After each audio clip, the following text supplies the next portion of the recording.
ladies and gentlemen. Welcome to the last show of the year, the Shelley Tasker Show here, coming out of Cornwall Revolution Radio.blogspot.com. I just can't, I'll do it every time, sorry. It's good to have your company. If you would like to join in the live chat, click on the live chat room link on the top right-hand side player of your screen. And today's date is Wednesday, 30th December 2020. Hosting along myself is Charlie Rainbow. Nina's still having a bit of a break. And guests are Simone Letitia Marshall, host of Event 202. And our second guest is Helen Chapman, Reiki Master and Shamanic Practitioner. Sorry, speaking awful tonight. Hi, Simone, and welcome to the show. Hi, Shelley. Hi, thank you. Thank you for inviting me. No, it's lovely to have you on. I basically sought you out. Well, you kept coming to me because when we went to one of the protests in London, I believe it was the one that the police interfered in quite badly, you got up and did a really passionate talk. And it was like, who is that woman? Jeez, did everybody going? You were brilliant. And then I had to seek you out on Facebook and see who you were connected to and everything. And my good friend Jo, she knows a bit about everyone. And she told me your name. And I was like, why didn't I ask Jo in the first place? So I found you. So I was just inspired by your passion, really, Simone. And I just want to know more. We need to know more about people like yourself. So can you tell us a bit about what is Event 202 for total newbies out there? Sure, absolutely. Thank you for that honest feedback. The first time I've ever spoken to a crowd of 50,000 people before, but it did cost me my job. So maybe you might want to touch on that a bit later. But a bit about me. I'm a normal, average person. I was in my little dream world, bubble dream world, and I call it bubble dream world because it certainly feels like that when you come to know the truth, the reality of our, what we're living and the system that we're all enslaved to. When you come to that realization, you kind of realize that you have been living in a bubble your whole life, distracted by career, distracted by possessions, getting on in life, selfish ambition, all those kind of things. And I had a very rude awakening in January 2020, just before the pandemic hit, and came to the knowledge of all this deep state, dark demonic forces that are at play in our world, and it kind of thrust me into the truth movement, or I didn't even know there was such a thing before, but it thrusted me into this movement where there's this growing group of people that are also coming to that understanding that our whole history is a lie, that our whole lives are a lie. Put aside relationships and those real moments in life, but everything else is a construct that has been designed to imprison us. And I fell into a group of people. I got divinely connected to a guy called Dave Murphy. I don't know if you've heard of Dave Murphy. Maybe some of your listeners have, but he's been a truther for the last 15 years or so, having woken up from 9/11. And he had recently put out a video in January, in sort of February, early March, about Event 201, which was the simulation of a worldwide pandemic by the Bill and Melinda Gates and the Johns Hopkins University and all these big business and big pharma and all these other industry heads were at that simulation back in October 2019. And he took that concept not only to raise awareness about it, that this is a planned agenda, but to flip it on its head and say, well, we as the people need to come together and do an Event 202, something like Event 202 in opposition to it, where we get a panel of our own experts, a panel of our own people to combat what is coming down the line through this agenda. Because having been a truther for 15 years, Dave Murphy realized pretty quick that this isn't go by accident, and it certainly isn't something that they're going to waste, an opportunity they're not going to waste to pull forward this Agenda 21 and 2030 plan. I'm sorry, am I chatting too much? Go on, it's great to listen. Okay, so I got involved in bringing forward this panel of experts in their own right. You know, people like Matt Lamon, who created the film Frankenstein, and people like Cyrus Parser, who's the AI organization, people like Celeste Bishop Solem, who a lot of people now know, but nobody knew back then. I mean, it's been amazing how quickly this has all blown up, but I basically knitted together this panel of experts, and then it was presented by people like Shelley, I've forgotten her surname now, supposedly Shelley. She's a flat earther, and a few other people helping to bring that forward. And I mean, we had something like 4,500 views. This was a worldwide live simulation of a panel of experts, and there was 4,500 viewers at the time, which was phenomenal. And it blew up from there. So that was the beginnings of Event 202, 30th of April this year, which then propelled us into real activism. We did a COVID truth tour all around the country throughout the whole of September. That was Dave Murphy and some many others that joined along the way, picked a route around the whole country, and they got on a caravan and they went around talking to people on the streets, you know, in their towns, getting people fired up, giving out leaflets, giving information, because we know that this wasn't going to stop. And the only way to try and combat this was to get the small man, get the people on the street, connect, you know, involved in a dialogue and in a conversation, when you can turn their thoughts and their minds from the brainwashing that has been the perpetual brainwashing, the systematic brainwashing that it just comes out of the TV. You know, people have no idea the level of indoctrination and the level of persuasion and suggestiveness that they've been subjected to. Right. So Dave Murphy, was he the one that he travelled all over doing the truth tour? Yes. Because there was another woman that was with him, wasn't there? There was probably more, actually, but there was two main ones, because they came to Truro, and that was actually one of the first times that I ever got up and spoke. And Charlie, you spoke that time as well, I think.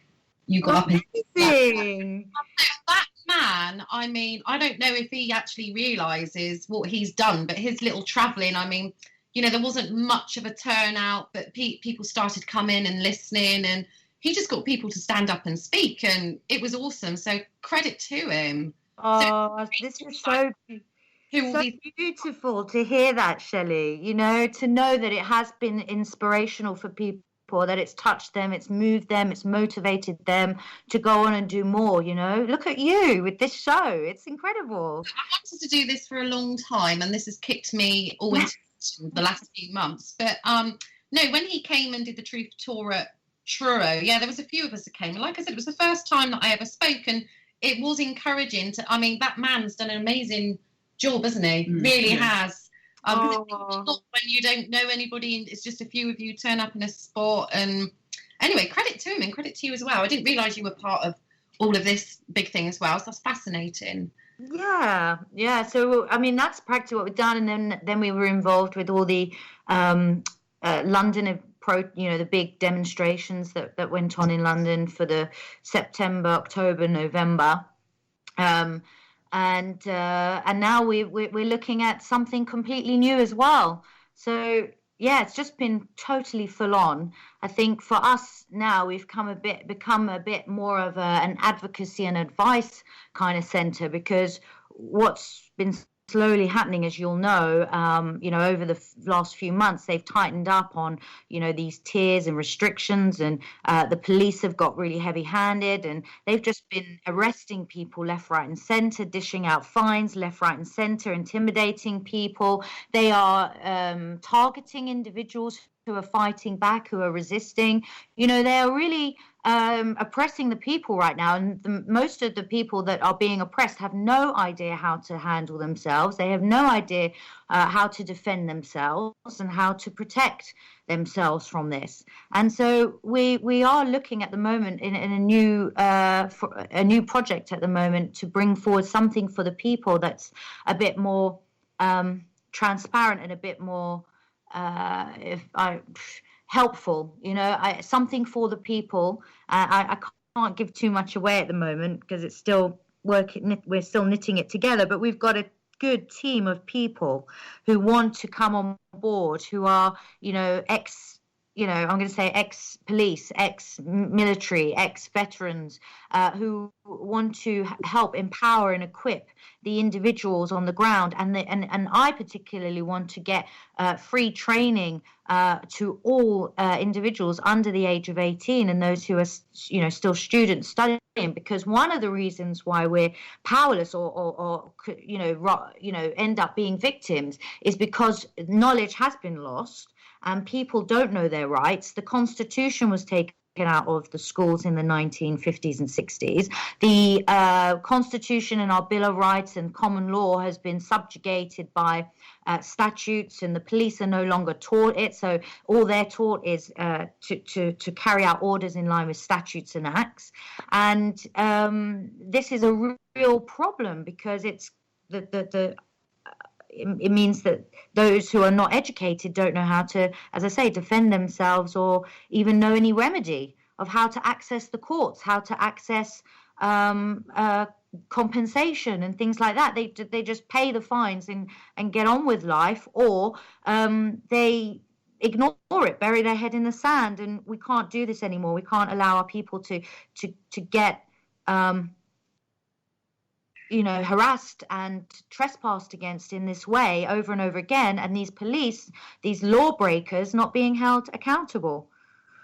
The problem is when you do know, and you do know what to say and stuff, and you explain to the police about common law and stuff, is that you get ignored anyway. Well, this is because, as I said, there's a lot of miseducation in the police, but also on our side. So I would never say to anybody, just stand there and say that you stand under common law, because common law is so vague. And so I'll give you an example. You get arrested and you are taken into the custody suite, and you say that you're standing under common law. That custody suite sergeant can hold you indefinitely. However, under the statutory provisions, under PACE Act 1984, you are only to be held for up to 24 hours. You are also entitled to a telephone call. You're also entitled to refreshments and everything else. Why?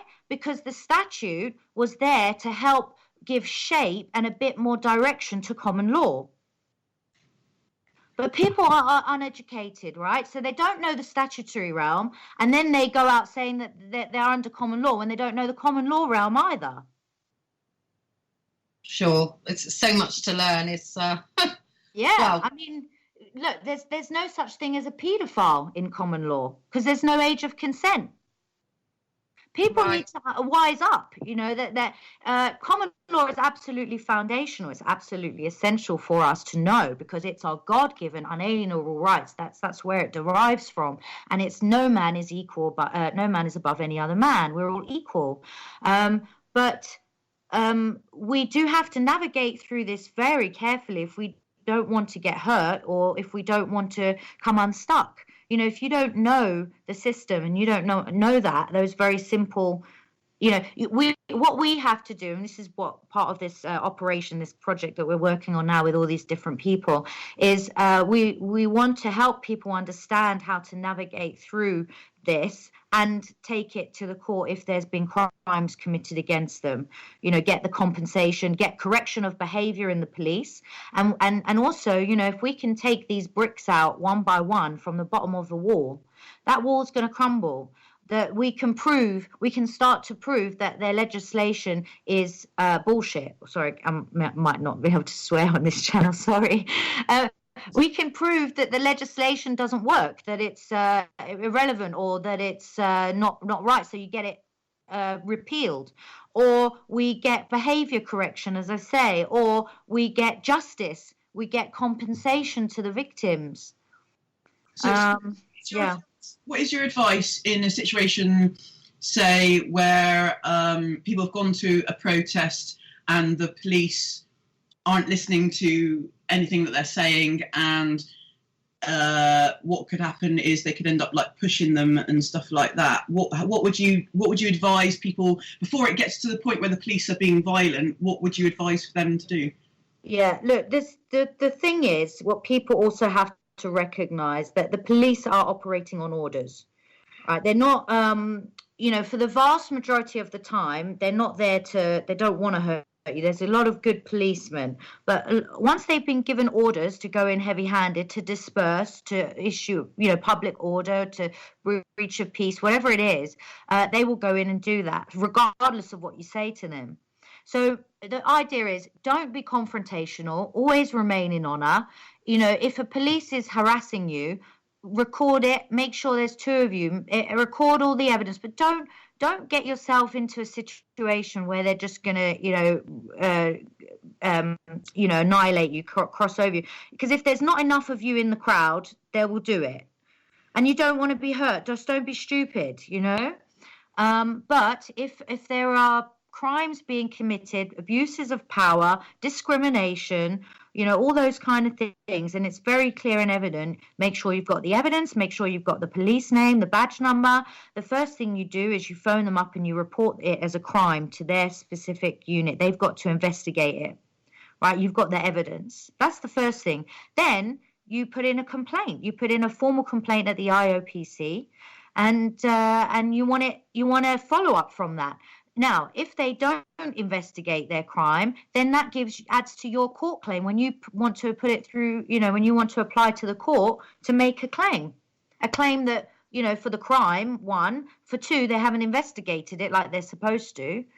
And then you've got the complaint reference as well, that it's been taken up with the IOPC. So it's all about being clever about it, being a bit smarter, knowing your rights, knowing who you are, standing in that authority, but not being dumb and inciting any criminal activity to be perpetrated against you. Just, if they then do that to you, then you have every evidence and every right to take that up with their superior, because effectively it's their superior that will have it as well. So you need to make them both accountable, not only the police officer, but the constable that he's directly under.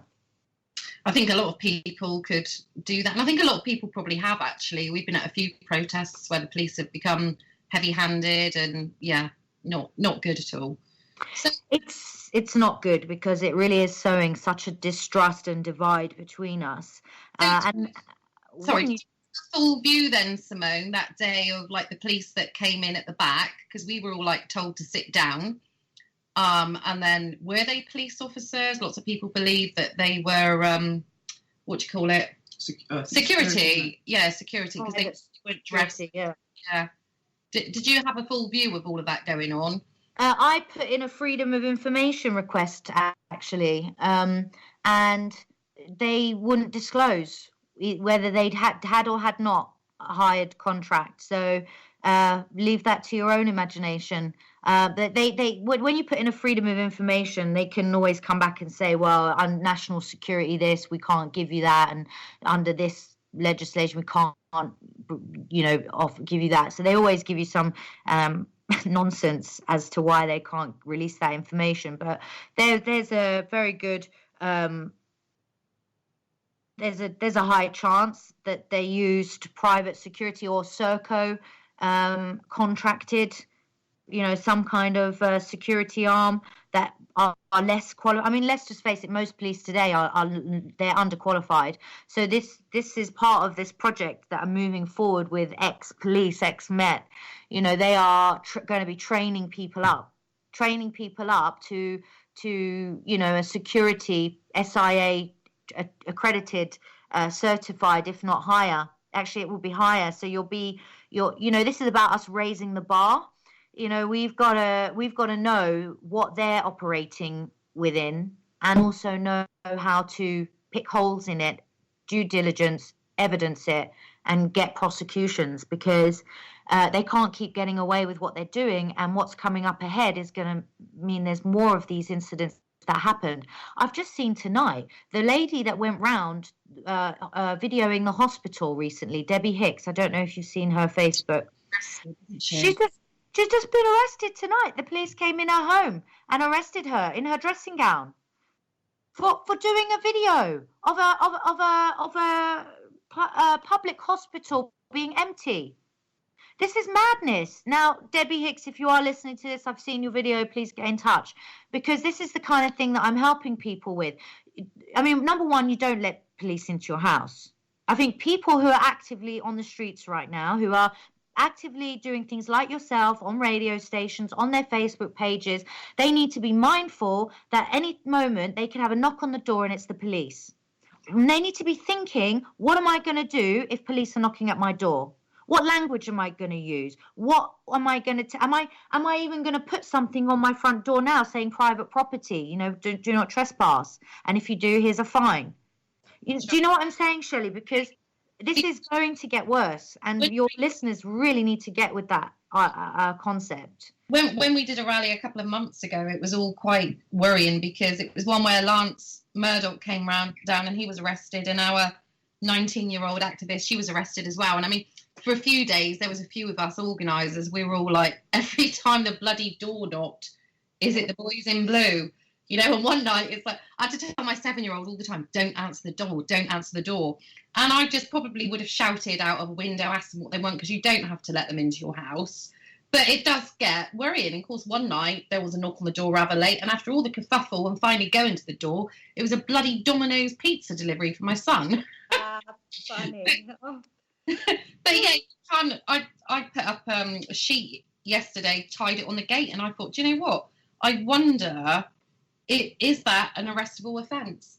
Because everything's arrestable if it's to do with COVID, isn't it? And you're speaking out. Well, this is what you think is an arrestable offence. No, it's not. I mean, even the breach of the COVID regulations, it's all a summary offence. It's not indictable. They don't need to arrest you. That's an abuse of powers.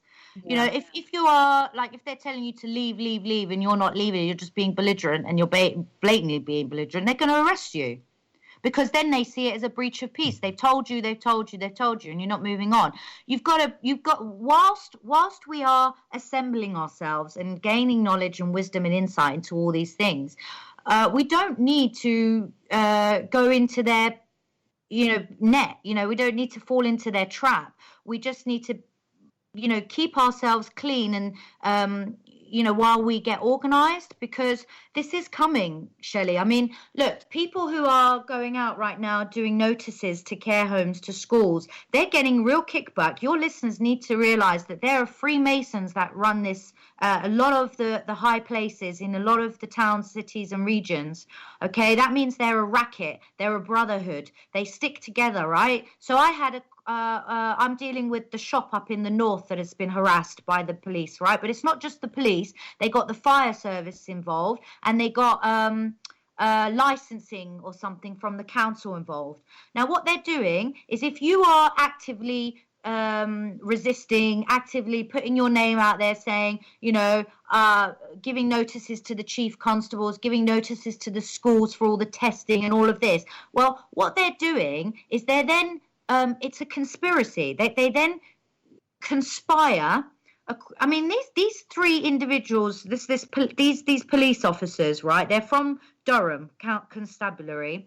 They got involved from another constabulary, Peter Lee or something, constabulary, another officer. So now you know that they're a racket, because there's no reason why an officer from Peter Lee and an officer from Durham need to come together with a fire officer from and make up some nonsense to gain access to their place of business and start arresting people for not wearing masks, right? And targeting their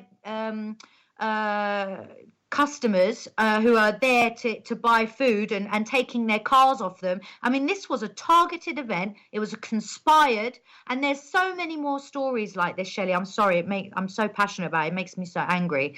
It makes me so cross because these criminals are just getting away with it because normal folk just don't know how to respond, react, how to get remedy from these types of scenarios. And I'm dealing on average with about 2 or 3 cases a week. Now, if many people knew what I'm doing and knew who I was, I'd probably get more because, but the point is that there's a need there for people to have their hand held through these scenarios because it's not easy. It's very scary when you don't know the law, you don't know the statutory realm, you don't even really know the common law, you just know the basics.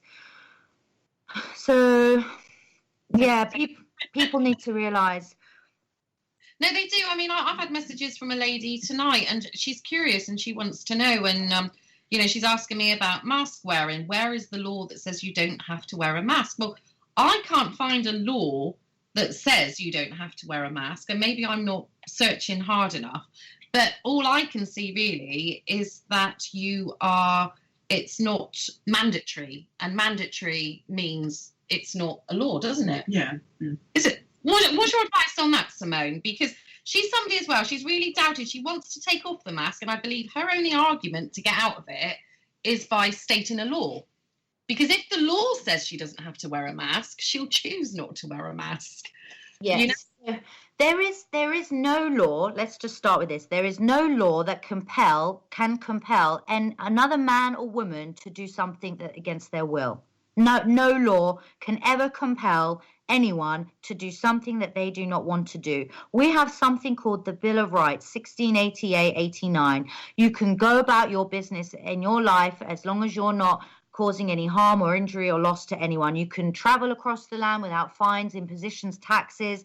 But we're just brought up in this world, in this reality where we can get fined for going over 30 miles per hour. We can get fined for going down a street the wrong way, or because you might argue that some of that is needed to ensure that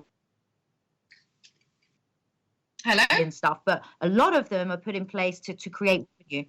Oh, can you hear me? Yes, all right. You went off just for a second, but you're back. Sorry. A lot of it is to collect revenue. The mask wearing. There's no law that compels you to wear a mask. They have stated that you must wear a mask, right? A must is not you have to. There is no other choice. Must, when you look up the word, it's as same as saying you may. It's a requirement is akin to a request. These are minister preferences. They are not law. That's why they cannot call them law. They call them guidelines, rules, regulations, mandates. Yeah, because they're not law. They can't state that they're law. If anybody, the legislation for COVID, for the mask wearing and all of that is so open to interpretation, so vague. Everyone is exempt, right? Anyone and everyone is exempt. If you choose to be, you're exempt, right? So you're exempt on your personal philosophical religious beliefs, or you're exempt on your because of your health condition, or you're exempt because you don't believe in the whole COVID narrative, full stop. That's your philosophical belief. No one can stop you from having that. You have the right to that under our God-given unalienable rights, which no man, no state, no government official, no one can take from you.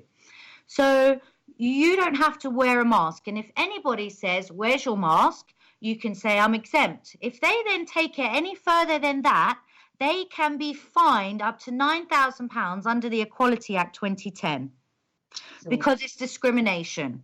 Because it's the moment you say you're exempt, that should be it. Final, finito. The government's own website states that you don't have to walk around with an exemption card. So if they then ask you for an exemption card, they're already breaching, trespassing against you and breaching the Equality Act 2010, right? So then if they go on to say, why are you exempt? Again, breach of, you do not have to give any man or woman, anyone, any information about you, your private data, You are the data master controller. It's your data, it's your life. You are in control of it, and no one has the right to infringe upon that, to trespass against that, or to compel you, coerce you to give you any other detail. People need to understand the power and the authority that they are who they are, that no matter, we're all equal under the eyes of the law, and no state and no government can impose anything upon you against your will.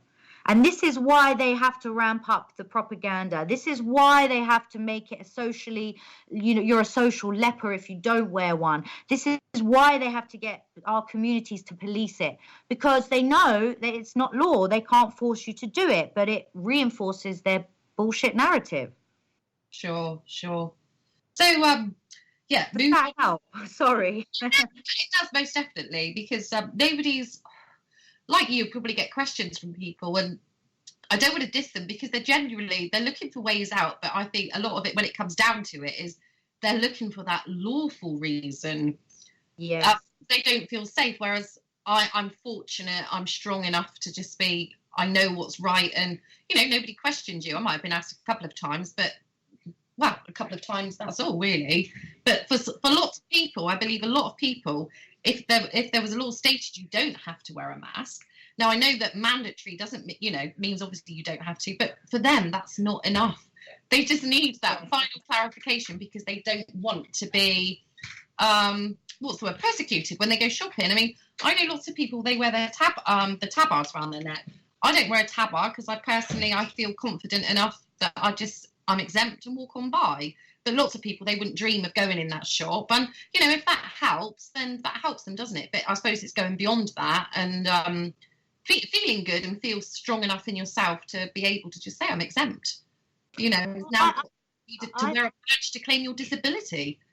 Exactly. I think fundamentally, if this lady is listening or anyone else listening, know who you are, that you are a divine created being of the Most High, and that no man can ever trespass against you. And trespass doesn't need to be physical, it's verbal as well. So it's almost like know your authority that you carry, because like you say, Shelley, you're confident enough, right, and you don't even get hassled. Same as me. People just sense my confidence. It's like what you're putting out there, your energy, because everybody is an energy, a vibration, a frequency, a wavelength. They are a sound in their own right. They have a resonance, right, that they give off. And it's what you carry that really, really makes the difference. Because if you know who you are and you know that authority and that you don't have to answer to anyone, you're not even relying on a law, a man-made law. You're relying on God, your God-given rights, your identity. That is more powerful than standing there saying Equality Act 2010, because you carry that authority, and you don't need to undermine it by a man-made law, but it's there in your pocket if you need it. Sure. So moving on, Simone, tell us about your... Sorry, Shelley, I've lost you. Hello? I've got you back now. Sorry, what did you say?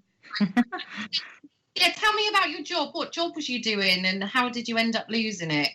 Oh, yes. I was an investment surveyor. I worked in investment development. I'm real estate. My specialism was healthcare, actually, Shelley. I built GP surgeries and care homes and hospitals. I used to manage a portfolio for a private fund of GP surgeries all across the UK, £700,000 portfolio. 700, yes. So the point is that I had this career and in real estate, property. My last job was working for a company called Public Sector PLC. They're a private company, but they partner with local authorities and the NHS. But although there was nothing, contractually at the point of me when I left. with working with NHS, but there, you know, that was the intention to work with public bodies to help bring forward their real estate objectives, you know, looking at their portfolio. How do we rationalize it? How do we maximize it? How do we look at affordable housing for support workers, for key workers, for people in you know, who work and contracted to the hospitals, etc.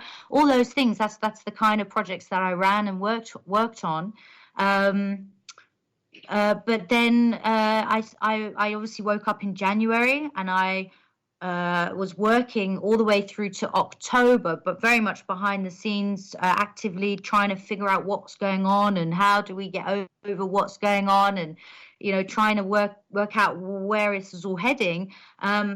And when I stood up in Trafalgar Square on the 26th of September, a few weeks later, on the 8th of October, my boss, I don't know, someone must have sent a video or some footage of me speaking, and he called me out and said that it was gross misconduct, and gave me the option whether to resign with immediate effect, or he would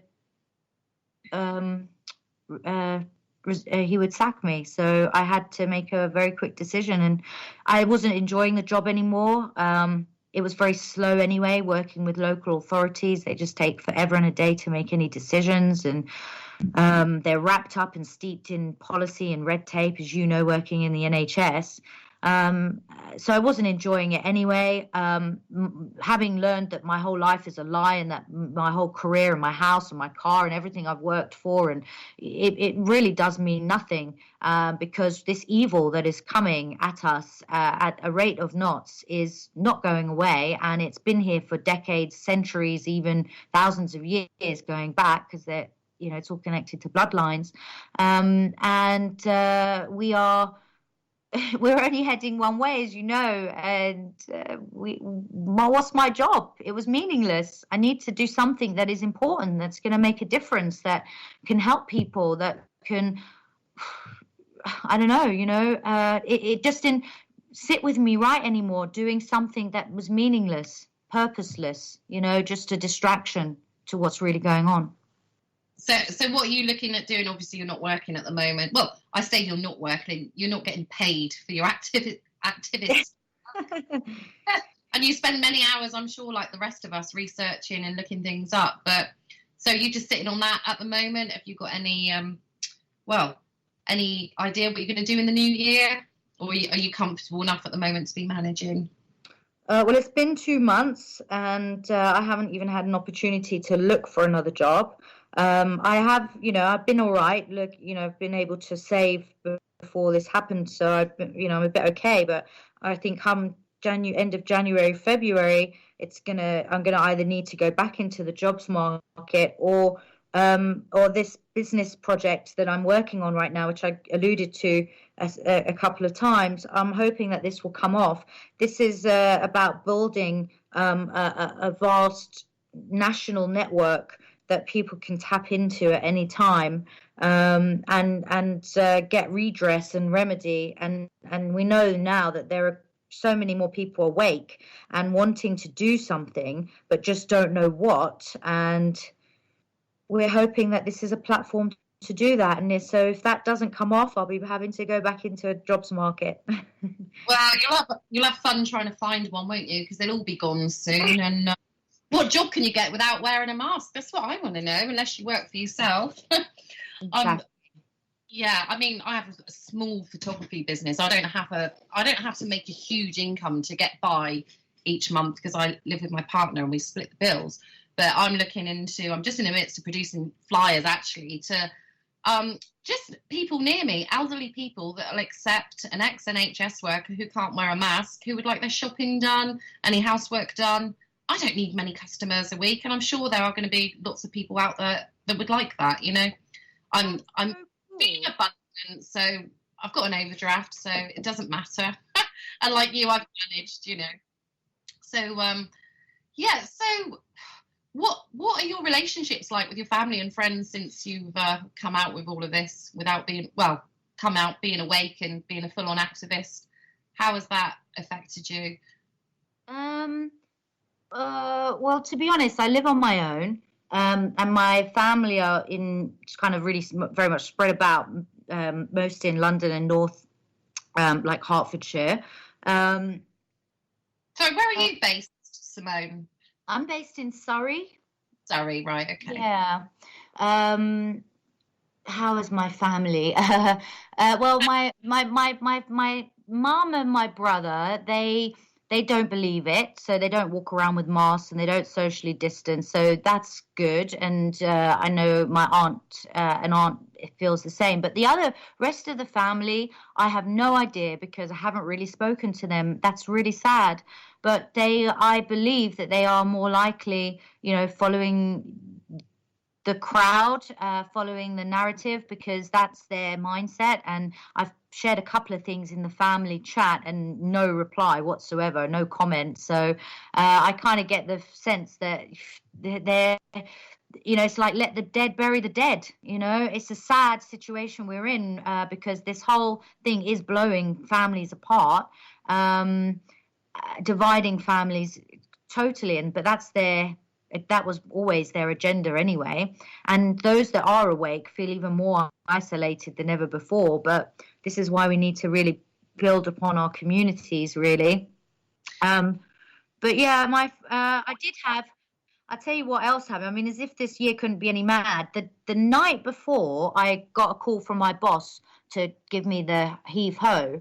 The night before, I received an email from my half brother, who I've never met. My mum gave up for adoption when he was 2, and he's 40 years of age now. So I mean, this year has been absolutely nuts. I don't know if you know, they murdered my friend in Charing Cross Hospital at the beginning of this as well. So I mean, it's been a complete nuts year. So what happened there then with your friend? Yes, okay. He was a 60-year-old man, fit and healthy, no underlying health conditions, lives in Fulham, went to Charing Cross Hospital to pick up antibiotics for a urinary tract infection, no symptoms of COVID, but they said that they could test him. Now, this was really suspicious to me because this was back in March and they weren't talking about any testing kits back then.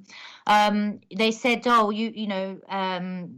he was worried, and I hadn't spoken to him, and it was the very beginning. No one really knew about this virus and what it was doing and where it come from and all of that stuff. No one knew, and this was before lockdown as well. So he walked in to get the medication, somehow ended up talking with the medical staff then, who then said that they would be happy to test him.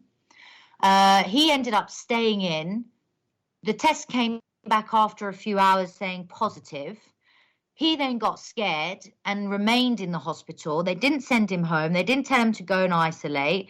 This is someone who has no underlying health conditions, wasn't presenting any symptoms, lives on his own. They didn't, think about the HCQ. They didn't, talk about vitamins or, anything like that. So from that moment onwards, he was stuck in the hospital, couldn't see anyone, wasn't allowed to any visits, nothing. Within, I think, 3 days, he was on a ventilator, and within 3 weeks, he was dead.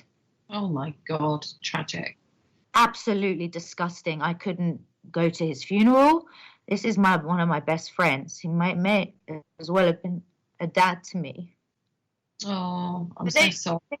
They took away his right to any spiritual send-off, anyone actually leading him to the Lord, at the end of his life. They stopped. He didn't see, his son, his daughter couldn't see him. I think it was over an iPad. I mean, this is just disgusting. And this is why I fight, Shelley. This is why I had to get involved, because they're just robbing, raping and pillaging the people. And it's getting worse. And the blind ones, the ones who are asleep, the sheep, they have absolutely no idea of the reality that they are complicit in. And they see it, it's so inverted, it's so subverted. What I don't get at the moment, all of this tier stuff, we've moved up a tier today. So not that it really makes any difference to me, but, the vaccine's come in. Why isn't it stopping? And why aren't we vaccinating all these people to get rid of it? But it's just absolutely crazy. Do you know much about the vaccine? I'm presuming you won't be having it. No one should have it. It's an experimental vaccine, and I would never take a vaccine ever again in my whole entire life. Now that I know what I know about vaccines in totality, having done the research, I would never recommend. And I've had to repent, Shelley, because I had no idea. I was ignorant about what I was putting into my body. I had to repent. My body is my temple. It's belongs to God. And not only that, but it's pharmakia. It is a concoction of contaminated materials and aborted it's off the death of other innocent children. So Yeah. I have had to repent and really, just change my whole way of thinking on that track, because I had no idea. I was living in ignorance, like the vast majority of people are. So you would say that you've woken up big time then? Before all of this, was you like pro-vaccine and stuff like that? Were we all conspiracy theorists and you've just come to the other side, the right side? I knew nothing. I knew nothing about 9/11. I knew nothing about the vaccines. I knew nothing about this whole Rothschild and the, fiat currency and I was just living in my dream world. That's what it is. It's a bubble. It's a dream world. Some days I think, can I go back to it, please? Because this is so difficult, having woken up out of it. I knew nothing, honestly. Not trying to think that it would be easier, but unfortunately, when you know the truth, you can't go back. And what I see a lot at the moment is the amount of hatred out there. If you've got different opinions, you're not allowed to have a different thought process than everybody else. They want you all to think like what they're telling you is true, and it's like, well, why wouldn't it be? They want you to all believe the same thing, and people just can't see that. When you say brainwashed, I mean, people have just been manipulated beyond belief, and it's so frustrating. And yeah, there are times I wish I could be like them. I'd certainly have a lot of my old friends.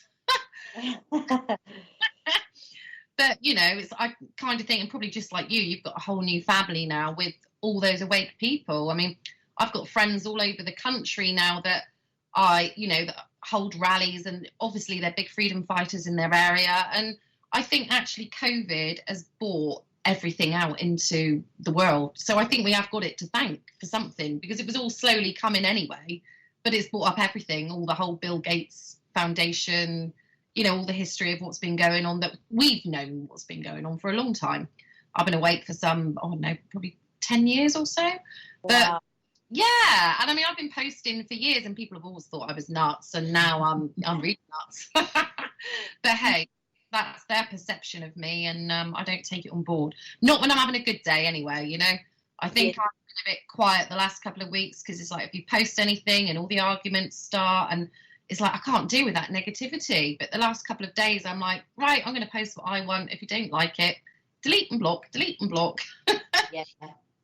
You have to get to that point, because this is life or death, and you're doing everything in your power and capacity to inform people, and they're just planting seeds. And you're so right. Like, that is one of the biggest things that I have to be so thankful for this whole COVID thing, is one, actually being aware of what's going on so I can do something about it, but two, that it has brought a wealth of people. I mean, I'm now friends with people all over the world, and it's really given, like you say, a new family and a new way of seeing things that is more real than what I was living before. So I have all of that to be thankful for, and including you.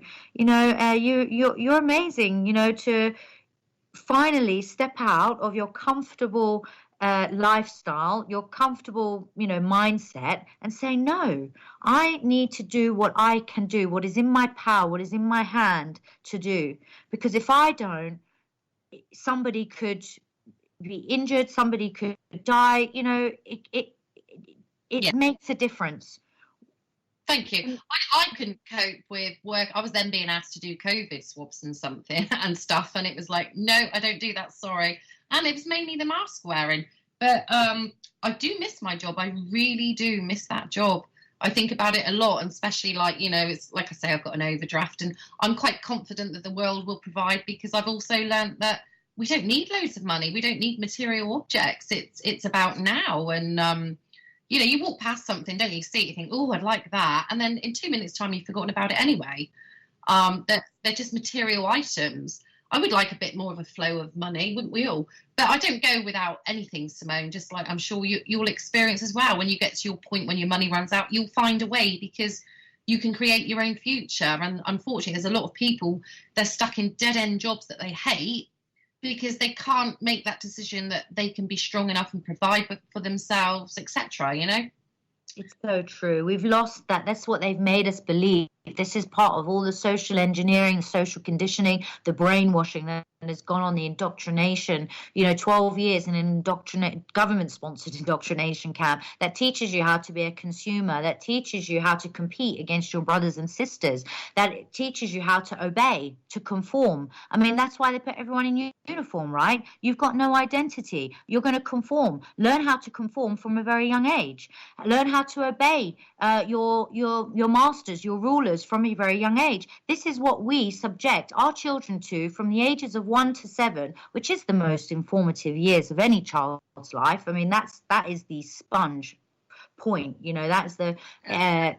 That's the years that really is going to shape their future, and we're just telling them, use your your left side of your brain, your memory brain, memorize this, use this, so they don't ever open up the right side, which is your spirituality, your creativity, your imagination, your of what could be, the possibility. No, they shut you down, they box you into this mindset that you need to get a job, and these are the only ones that really you can do, and this and they make us into good little debt slaves our whole life. But really, people need to know that they are creditors, that they are the creditor. God gave us this world to steward. Like, we are the creditors, not debtors. Yeah. And so we create the money, we create government, we create our creativity. Do you know what I mean? We create projects, we create. It's from us, we the people, that our power comes, because that's how God designed it, to go out and multiply, to subdue the earth, to multiply it, to take dominion over it, to steward it, to guard it. And when people realize that they have a creative power, a creative force, a divine spark within them that has the ability to bring forth life in a dying world. When they get that, nothing can stop them. Nothing. No, you're absolutely right. I'm a great believer in abundance. I'll say it time to time. The law of attraction, and you make it what you want to. I mean, sometimes I have this feeling, I think some things were meant to happen for a reason, and I do believe in that. So I kind of contradict myself when I say to myself as well, but we also make what we want to happen. You visualize, you create in your mind. Ideas, all actions, they came from ideas, didn't they? So we have the capability to do anything, really. Absolutely, but it's, where is that coming from? You've got to ask yourself, what am I motivated by? Am I motivated by love, or am I motivated by fear? Because those are the two foundational principles. And I tell you, fear is not from the Lord. It's not from God. It's from the enemy. And if you're operating out of fear, it's going to end up in a just road to destruction. But also, so you've got to be mindful of what is your motivation, love or fear, but also look at what's in your heart to bring forward that creativity. Is it coming from a place of selfish ambition or pride or ego, or you've got to tune in to your goodness, the default goodness that is within you. The heaven that is within you. It says the kingdom of God is at hand. It's within you, it's within us, it's within each of us. So what are we drawing from? Are we drawing from the well of life, or are we drawing from the depths of hell? You know, and we've got to be mindful of that because we've been so corrupted, so polluted, like so indoctrinated by, you know, entertainment and movies and TV and this ping culture, you know, the microwave culture. And, you know, we've been socially engineered to such a degree where actually there is a lot less love in the world than there was 30, 40 years ago, you know, for your neighbor or your brother or sister. And we have to be mindful of that what we're bringing forward, it also has to come from that place of heaven. Because I tell you what, it says that man can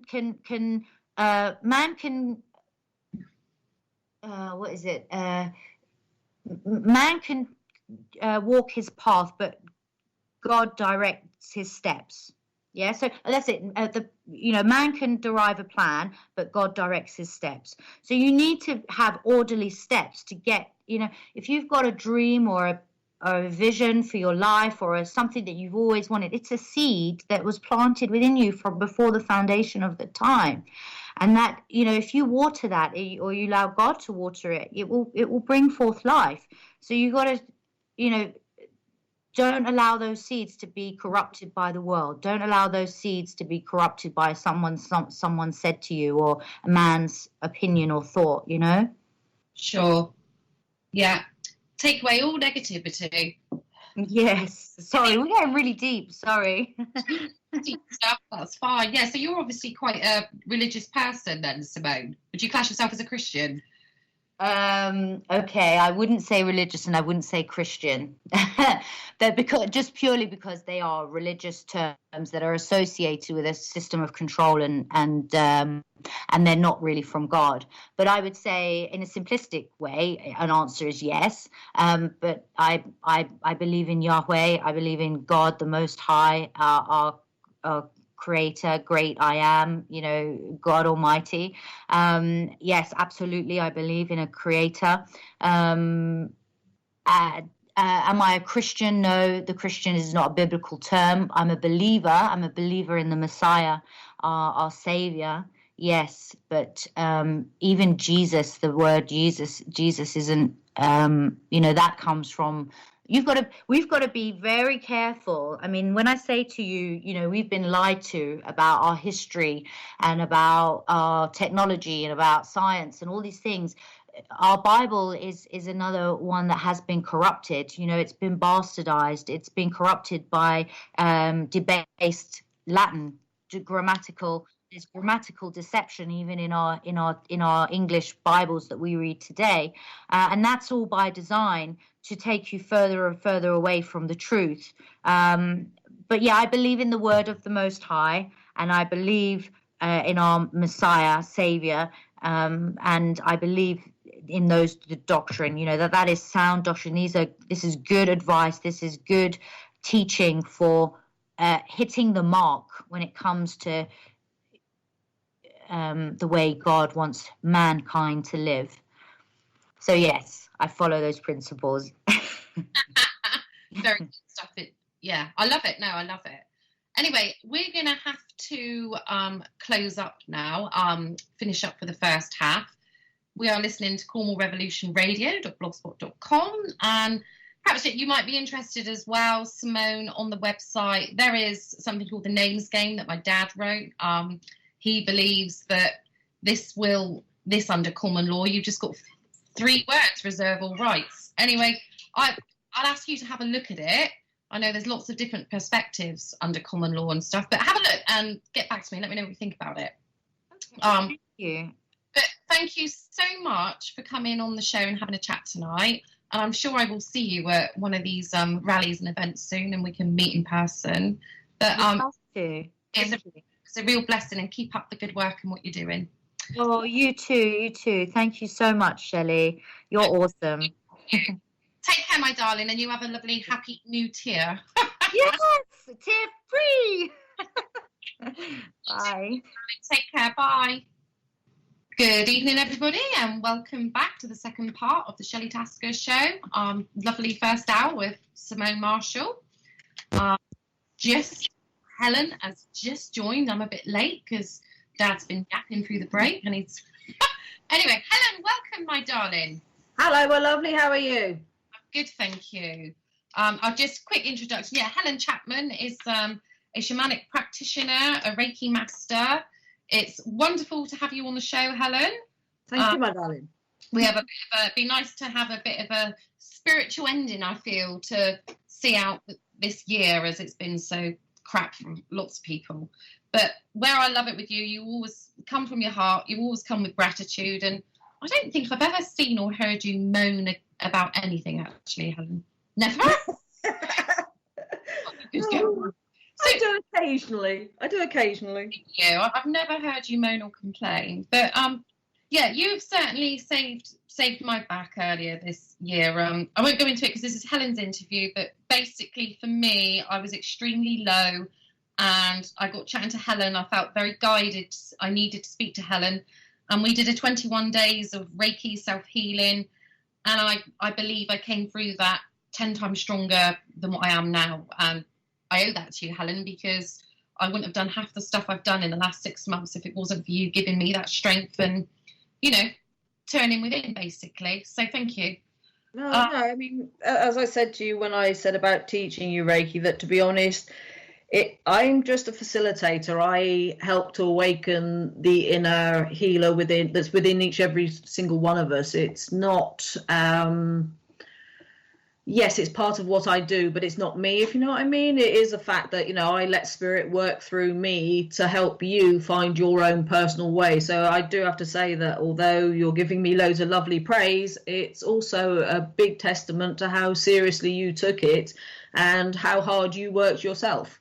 Oh, bless you. No, but you got away with words, you explain stuff, and, you know, we can all know stuff, but teaching them is a whole different story. So, yeah, let's get on to how did you get into this then? How you're a spiritual being, I know that from circles we've sat in and stuff.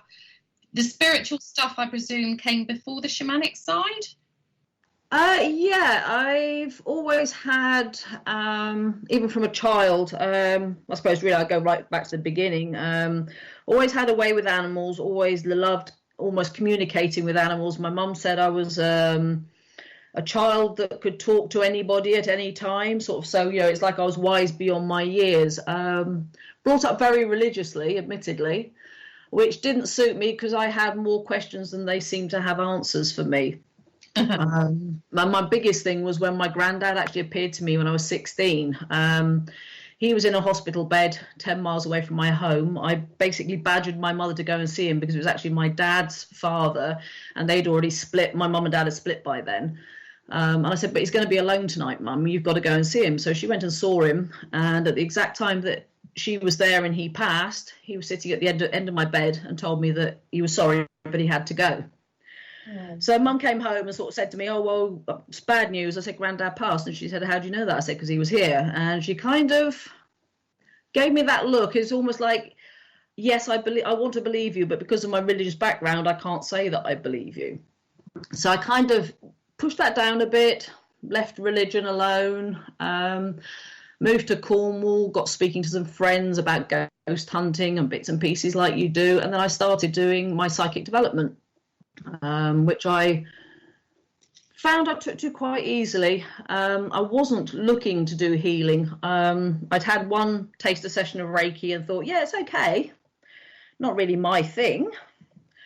It made me feel good. I felt a bit giggly, but it didn't really feel like I was doing anything specific. So when my mentor turned around to me and said, I've got a Reiki 1 class next week. She said, there's 4 ladies all booked on and paid. She said, but 2 have got norovirus. She said, and one's got a suspected heart attack. And the lady who's coming really doesn't want to work just on the master. She's going to feel a little bit intimidated. Would you come along and at least be a guinea pig? I said, give me an hour to think about it. And I did. I made her wait the whole hour. So in the end, I thought, well, no, she's done a lot for me. She's helped me along my psychic path. I'll go along. And she said to me, just threw it casually into the conversation, she said, well, for doing it, she said, if you come along and enjoy it, she said, I'll attune you for free. And I went along with the whole intention. No, I wasn't going to have the attunement. You know, it wasn't my thing. Right. I did the whole 1-day workshop of learning my level 1 and absolutely fell in love with it. So much so that literally 6 weeks and 5 days later, I was back doing my level 2. And within 6 months, I'd actually decided to take my steps right up to master. My teacher said she's never had anyone go through it so quickly, and I don't like to blow my own trumpet, but I kind of feel like it was a remembering. It was immense. It was meant to be. Everything fell into place. The money was there, the teachers were there, everything was just right. So I thoroughly enjoyed it, and I loved the fact that I could actually, I thought at the time when I first started, it was all about helping everybody else. I've since learned, and again, I think this comes from when I was doing my shamanic practice, which came along about 3 years later, that actually I don't need to go around trying to help everybody. I think that sometimes as healers, we want to try and help everybody. Yeah. But it's more about the person themselves. If they recognize a need for help and they ask for that help, they're more likely to get a better experience out of it than someone coming up to them and saying, I think you need healing. Yeah. So it kind of made a lot more sense. So yeah, I started with the Reiki, psychic development, and really sort of like dipped my toes, like I said, going to different workshops for mediums, sitting in a circle. And like I said, and then the shamanic stuff just came up. It was a chance meeting through a friend on Facebook. We were in a crystal group together because I'm a crystal-holic, but I don't go to meetings. I just buy crystals. So it was a case of, okay, so she said, can you make me a yantra? And as you know, I do, everybody else doesn't, but I do pyrography, and I was burning these designs on so people could do crystal grids. Oh, I didn't agree how you started, but I've got the lovely one that you gave me for my 40th birthday. So, oh. But so yeah, it's that kind of thing that sort of like it's just one thing after another, and it all built up. And she said to me, she said, oh, you interested in shamanic practice? So I said, well, yeah. She said, well, there happens to be this 1-day workshop.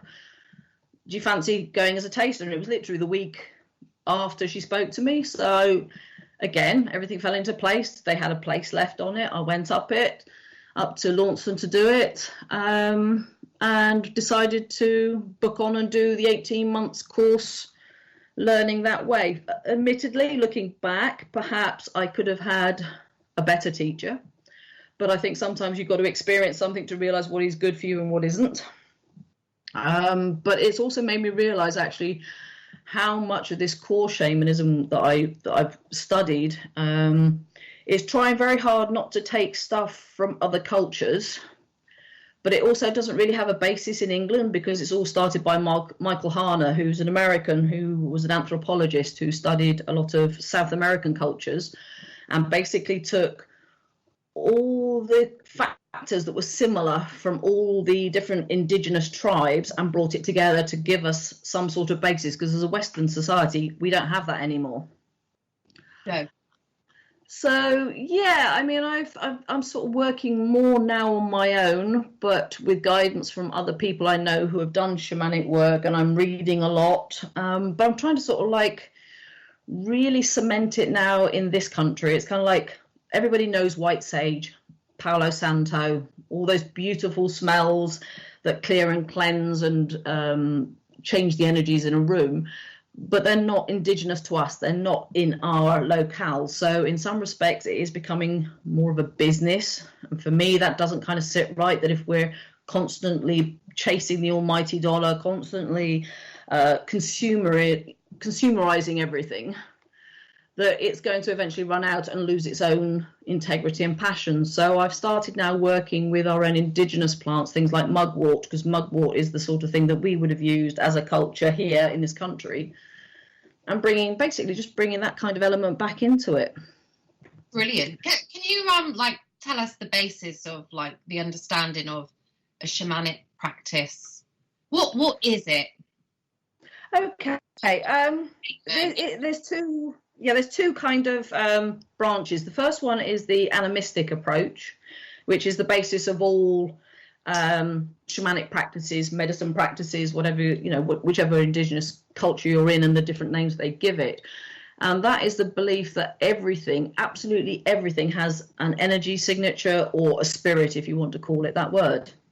So basically, rocks have a spirit, plants, animals, it's like the basics. For me, it was just cemented the basics of the physics, where they say that energy can't be created or destroyed. It's merely changed from one form to another. And we know that if we eat plants or we eat meat or whatever it is, that energy is what fuels our bodies. So for me, it made sense.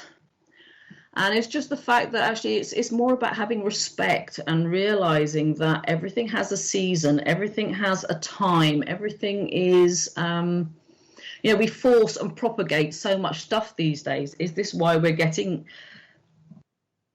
certain diseases and bits and pieces wrong with us? Because it's not growing at its own rate, it's not indigenous to our area? Are we eating too many sort of worldly foods that perhaps aren't agreeing with our bodies? It's just interesting little points and stuff, and it's about realizing it's now we're in winter. Now is the time we should be going in, reflecting on ourselves, looking at ourselves. I mean, a lot of people do around New Year, because it's a case of, what have we done this year? What are we going to set the seeds for next year? Although it's a kind of a broader spectrum. For me, it goes from sort of like Halloween right up till sort of like the beginning of February. And it's working a bit with the pagan wheel, but not entirely. It's about studying your own environment and working out how you can honor and respect more. So is it by eating less? Is it by recycling more? Is it being more aware of where your energy is going and what your carbon footprint is? So it's just very much working alongside stuff rather than expecting it to work for us. Sure. And I mean, you're absolutely right. This is the time of the year people will go in and hibernate, so to speak. I've just had a low spell, but I also know that I always come out, and the last couple of days I'm out again. Yeah. I think darker days, and I do believe in the sad syndrome. Where's motivation gone? You kind of like, new year, new start, bit of routine. Well, we just don't know what the routine's going to be at the moment. But it is a case of reflection, isn't it? And do you find, I mean, what do you do more of, like the Reiki, say, for example? What do you feel that your main clients come to you for Reiki for, out of interest? A lot of them I feel are, some of it's for pain relief, and it's understanding that everything has a knock-on effect. For example, I suppose, for those that don't understand, it's for example, you fall over, you break your arm. So first thing you get is the pain response. So that's automatically a physical thing, and it's the throbbing arm. It's really painful. You've broken your arm. Then you go along, you have it plastered or you have it operated or whatever else on, and then the psychological and the mental element starts coming in, because you can't do things the way you used to do it. You can start getting frustrated. Some people do get depressed, especially the bigger the accident or whatever's happening to you. So it goes to show that the physical will impact on the mental. Then if you, like you said, if you have a low period, your spiritual side starts dropping as well. And it's about bringing that sort of stuff back into balance. So a lot of people come to me with anxiety because they're worried about the future, or depression because of things that they worried about, what things were like and how it compares. So I just try to help people bring themselves back into balance. Like I said, it's not a quick fix, because sometimes it does require the person to do some work or not. I mean, for me, I don't judge. It's not about me turning around and saying to them, well, you've got to do this, this, this, and this. And if you don't do it, then whatever. I mean, I do whatever I feel I need to do, but I do bring in an element of the shamanic practice with the Reiki at the same time.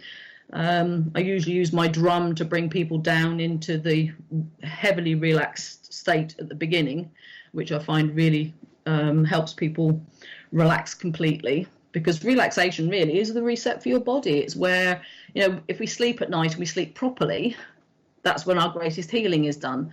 So yes, if people fall asleep on the couch, it's brilliant. If they don't, but are deeply relaxed and don't feel anything, that's fine too. It's just about letting your body have that hour of peace and calm, just to sort of like have that reset time. Yeah, it's like meditation. Yes. Those same sort of principles. And I think we do take this for granted. I mean, when I did my 21 days of healing with you, it was basically after we did some work together, and my homework was an hour a day. I had to give myself self-healing using the Reiki, I want to say logo, but that's not the right word. The symbols, using the Reiki symbols. Yeah, the Reiki symbols, and having an hour a day to focus on myself and meditate. And how hard is it to find an hour a day? And actually just to be motivated to find that hour a day. And I was doing it because it's like, right, I'm making this commitment to myself. And the last 3 or 4 days were the hardest because I was like, oh, I'm just going to give up because I can't find an hour. You know, we're like 6-year-old at home from school running riot. And then Darren said to me, why don't you go and have a bath, light a candle? And I was in the bath doing my second to last night. And then he comes, Pyrrha, and I need the toilet. And it's like, oh my God, it's just so hard. And then it's like, actually, do you know what? We just start again when he's finished. And I'm sat there with my eyes closed. And then he hops in the bath with me. Oh my God, this is just near on impossible. And I nearly did give up. And I was very much aware, like you said, you know, you perhaps go 2 or 3 days, but you can't go any longer without doing it because you can't break that cycle. And I managed to do the last couple of times. And I feel that I came out of that a different person, just by, so call it Reiki, self-healing, meditation. I do believe if we could instill that in ourselves, we could all change a lot of things. But I'm lazy, so I think I could meditate, but actually I'd rather lie on my side and just fall asleep. I like sleeping and I like daydreaming and stuff. But obviously, if you're doing something, you do have to be kind of not, you want to achieve something, you don't necessarily want to fall asleep. I know they say if you fall asleep, you obviously need it. But it is, you know, when you get the visions, and I had certain visions, I can't remember any of them now, but 21 days and I came out a different person. So I'm just saying this for you listeners out there. Helen is located in the Poole area. I highly advise, if you're struggling with stuff, to learn and, you know, spend some time with Helen, because when you can heal within for an hour a day, whoa. I mean, it's not necessarily, I did have like I said, a couple of weeks ago, quite a low period. And I was thinking, do you know what? I'm going to have to do the 21 days again to just put myself back in that zone, you know? But it works. It really does work. And sometimes as well, that once you've actually committed and done that first 21 days, you don't necessarily have to do a full 21 days every time. You can just give yourself an hour and give yourself a permission to heal yourself for an hour. It's and not necessarily even an hour. If you just feel that you're feeling a bit low, or your energy's feeling low and you just feel you need a boost, I'd just say, give yourself a bit of a boost. It's that's what it's there for. The idea is, like I said, that I've attuned you to the universal energy through you know, a little ritual that we did, and it's giving you the keys to use it when you need it. So I was just going to joke that I was just going to say, Helen, don't joke about you making me walk in the room naked and stuff like that. No, it was a very lovely ritual, actually. Helen had a drum and yeah, it was amazing. But it's not quite the Wicker where we dance under the moon naked, you know. It's it's really spiritual and intense, actually. And there is something about that drum in summer. Well, when we were just coming out of lockdown, I was in the sea. I might have mentioned it to you before, but I was in the sea floating on my back and I could hear the drums and I was like, what? And I looked over and this woman was stood there with her drum, and it was such an amazing experience because I was just immersed in the water, which I love. And I mean, I have no, you know, I didn't go into Reiki thinking I want to be a Reiki practitioner or anything. It's for what you learn through it. I became a spiritual healer many years ago, and it taught me a lot of stuff. I didn't have that urge. It didn't sit with me, but the stuff I learned along the way was amazing. And I don't, you know, sometimes now I think we do think, oh, you could lay your hands on someone. And I used to feel at the hospital that I could do that, or hold their hand and pass over some energy, you know.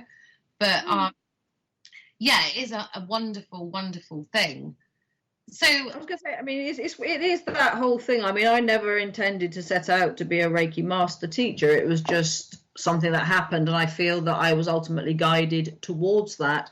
But for me, I always think, you know, because when you go into Reiki, there'll be places sometimes that will offer like a Reiki share, which is where a lot of people who have studied Reiki to whatever level can all get together and basically just work on each other and give each other a little bit of a boost and a blast. And I was going along to some of these, and the amount of people who turn around and go, oh, I'm only a level 1. Well, a level 1 shows the biggest level of commitment as far as I'm concerned, because if you can't work on yourself, who have you got a right to work on anywhere else? I mean, I still work on myself. I still give myself days where I think to myself, actually, do you know what? I need some energy. I need some time to work on me. And it's liberating to think that actually I can do that. You know, I can take that one level and I can do a 21 days healing if I want to, or I can just give myself a boost and a blast. Yes, it's great to be able to help other people out, but surely, you know, we're always being told, especially in the spiritual world, that self-care is not selfish. So what's the harm in working on yourself and improving yourself? And by doing that, you actually have a knock-on effect. You said about Piran wanting to get in the bath with you. Chances are he probably felt as a child your energy because you were channeling Reiki at the time, and he wanted to come in with you because he felt secure and comfortable with that energy. He's also probably really benefited from the fact that you've been on a more level playing field, that you've been able to change yourself. Like you said, you've changed yourself into a different person who's probably more guided, more assertive, and it's more mum. Animals love being around me. If I'm channeling Reiki, the first thing they'll do is start walking up to me because they just love the energy. Yeah, it's interesting, people's energy. I mean, do you ever get customers, clients, that when they leave, you feel drained? Do you ever source like that? You get such a bad energy from someone? No, I must admit that's part of the training that goes into the practitioner level, is that you learn to guide your own energy. And the idea is that if a client leaves and I'm feeling drained, I've obviously given them my energy rather than channeling it. Sure. So it's almost like in the shamanic world, we call it being the hollow bone, which is possibly the best way of describing it, in as much as I clear myself out of the way as much as I can. As I said to you, when you're channeling Reiki, it'll go through you first before it hits the client. So if I've not worked on myself and made sure that I'm as clear as I can possibly be, I mean, I'm not perfect, I'm human after all, so it's going to do a little bit of work on me, but the idea is I'm channeling something from outside of myself. I'm not giving of myself totally. If I'm giving of myself totally, then yes, I'll be absolutely worn out. Sure. Yeah. So basically, Reiki is the universal energy going into your body and then you passing it on to the other person. Is that correct? Definitely. And when you first got the universal energy inside you, was it really difficult to get it inside you first? No, it again, because of the way that the way I love about teaching Reiki is that you're taken through a procedure called a gap procedure. It's GAPP. So first of all, you ground yourself, and then you attune yourself to the energy, which means basically, because you've got 7 energy centers, chakras, for those that don't know, within your body. And basically what you do is you imagine this beam of light coming from the universe, God, whoever you want to believe in, and it comes down through you, cleanses it all out, and then it basically forms like a circuit. So it goes out through your hands and into the person. So basically it shouldn't, once you've done the attunement part of the gap procedure, you are then cleansed and ready to work. So it should just flow naturally.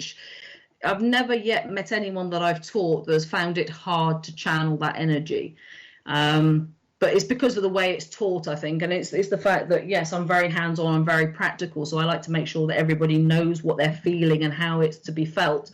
But it feels, for me, when I'm doing it, it feels very warming. It feels very, I just feel very calm when I'm doing it. And when I've finished, I actually feel like I've had a buzz because I've obviously had a bit of a charge first before I started helping the client.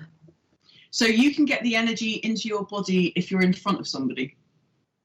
I can get the energy from basically I find it comes down through my crown chakra, which is at the top of your head. And it comes, so if I'm channeling for me, I'll let it go through my whole body. If I'm working with a client in front of me, I will have it go through my body first to make sure that I'm a clear channel.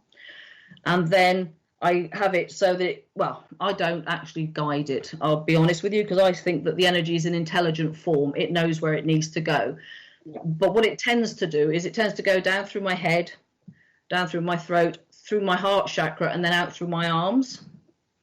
So it doesn't matter which position I'm in or where I'm at. it will flow from my hands whichever way, and I don't actually have to touch the person for them to feel it. Well, that's impressive. My issue is I can get the universal energy in my body, but I can only do it when I'm on my own. Right, okay. I can't do it around people, so I find it fascinating that people can do it around people. Is that a trust issue though? Because for me, sometimes it's trusting that the other person's going to feel it for a start. And it can also be the fact that you might feel a little bit silly and a little bit daft doing it, whereas I have absolutely no qualms about feeling silly.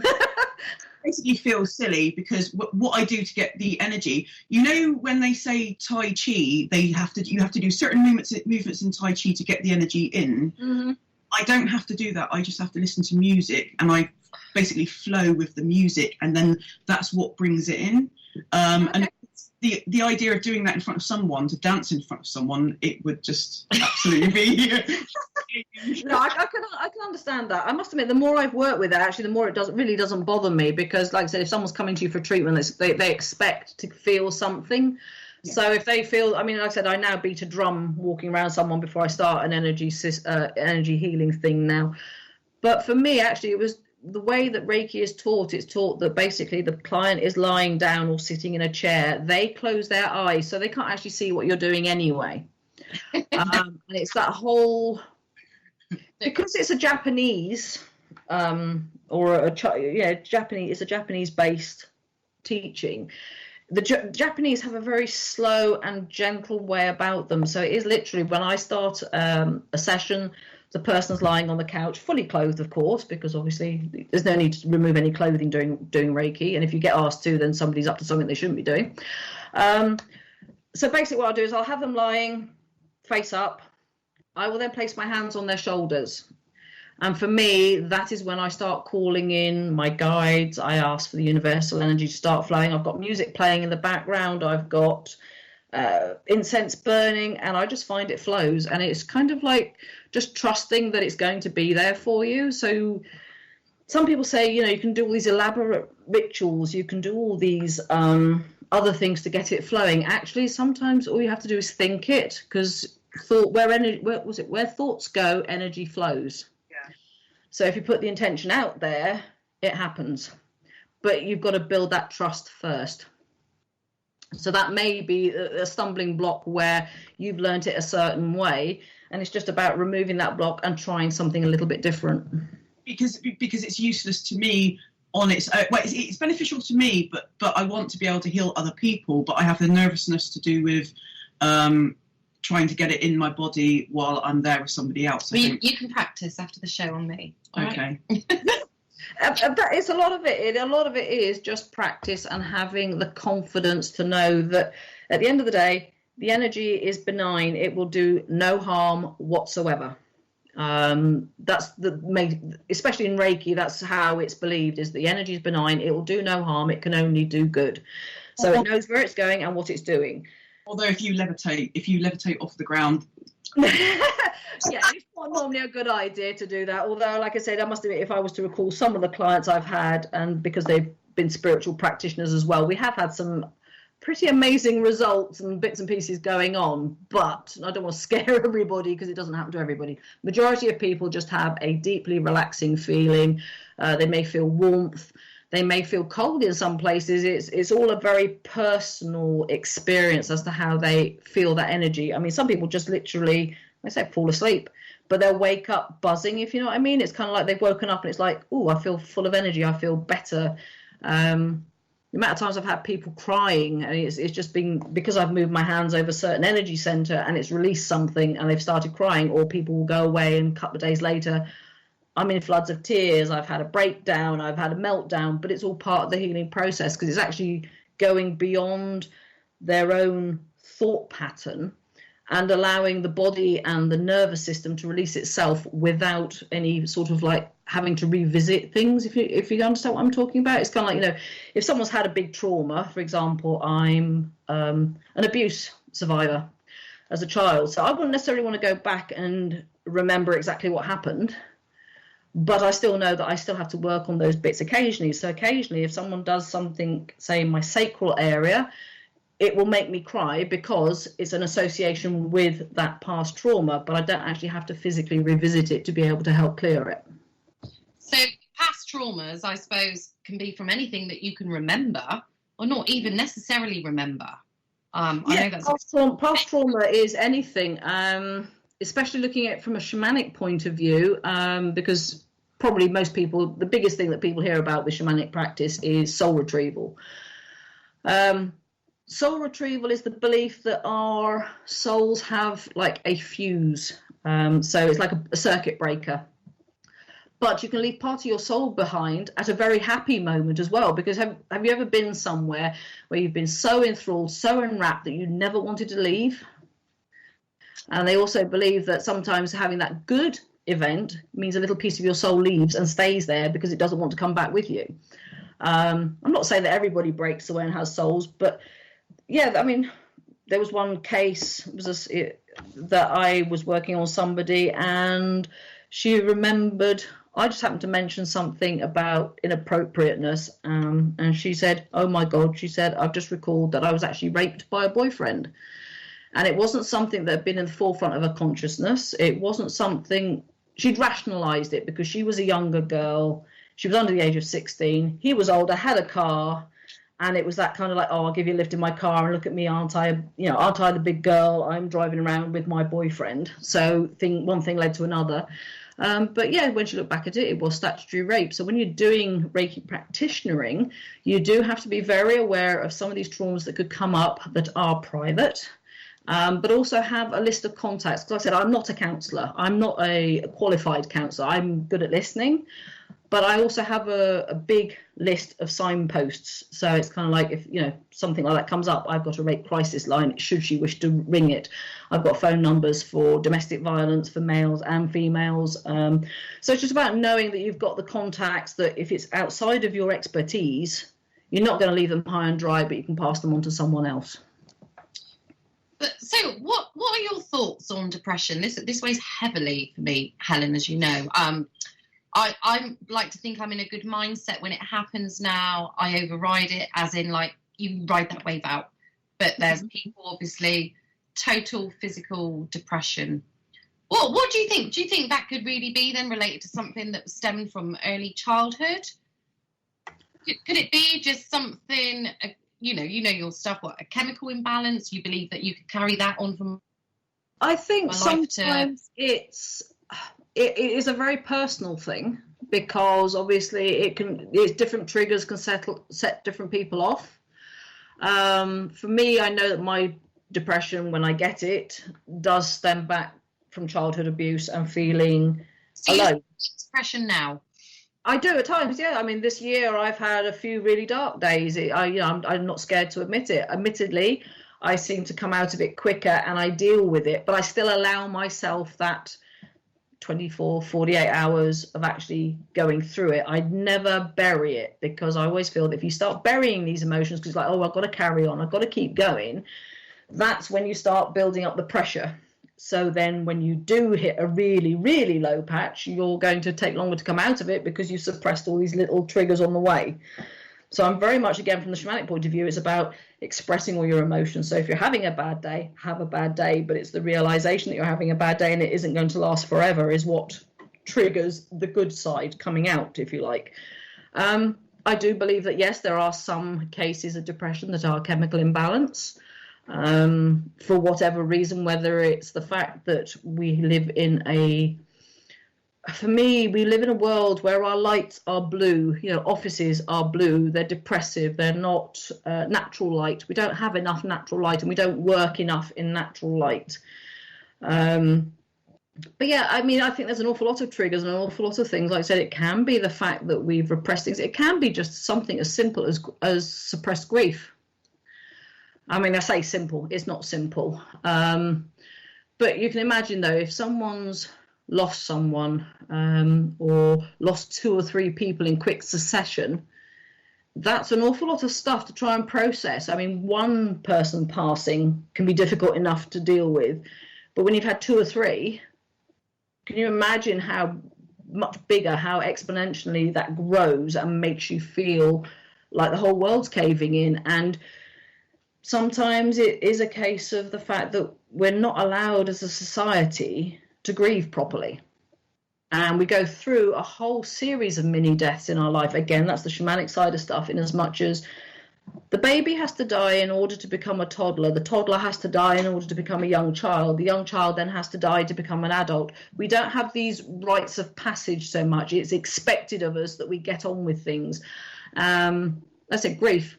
2 weeks off work if you're lucky for a close relative. If it's your favourite Uncle George or whatever, you might get 2 days off if you're lucky, or just the day of the funeral. We don't allow, as a society, us to process stuff. I love the Jewish faith in as much as for 7 days, I think it's at least 7 days, I did this on my soul doulaing course, they're actually not allowed to do anything. They have to sit in mourning, and they have to, it's time for them to process their grief. They're not allowed to cook, which is why all their neighbours come round and cook for them. They make sure that they're cleaned and fed and that they go to bed. They basically are left alone to mourn completely the way they wish to, but they don't then have to worry about the basics, about the sort of, you know, literally the eating and drinking and making sure they're all right. So yeah, I do feel that I said that death has become clinical, and I said it's not just the physical passing of somebody's body passing over.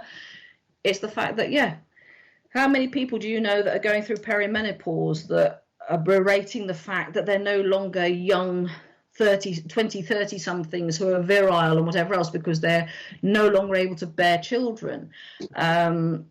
Me, for instance, I've let my hair go to my natural grey. My family look at me and despair almost. It's almost like I've become an unthing because I've actually embraced who I am naturally. I'm not saying that it's for everybody. I'm not saying that everybody should stop dyeing their hair or whatever. It's personal choice. But I wanted to become a more natural and authentic person. But some people would find that really hard and difficult, so they have to grieve for that as well. But we're, just as a society, we're expected to have stiff upper lip and keep going. Sure. Yeah, it's fascinating because a lot of us, well, our age, obviously, will go through the same thing. Yeah, every time I have a bad mood, I'm like, I'm pre-menopause. Blame it on that, and then I'll be post-menopause. It'll go on forever. It is though. I mean, like I said, and we as a Western society, a consumerist society, we are always trying to achieve the unachievable. I mean, I read an amazing book recently. It was my son that actually had it. It was The Subtle Art of How Not to Give a, and you can fill in the last word. It begins with F and ends with K. But it was very much about saying that you only have a finite number of those to give. So be choosy about where you let them be given.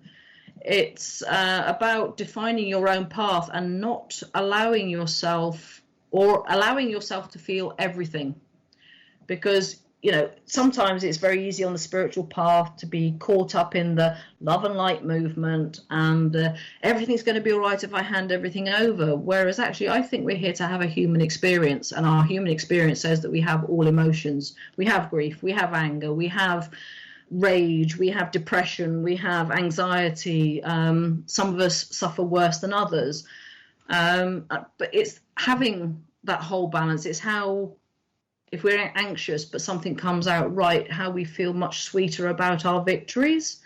So it becomes very sort of like, if we're always love and light, I kind of find that a bit boring. I kind of, I've learned to embrace lessons as they come and sort of, yes, okay, don't get me wrong, it's absolute crap when you're going through it sometimes, and you're sort of, sometimes is it a day for flippers or a snorkel?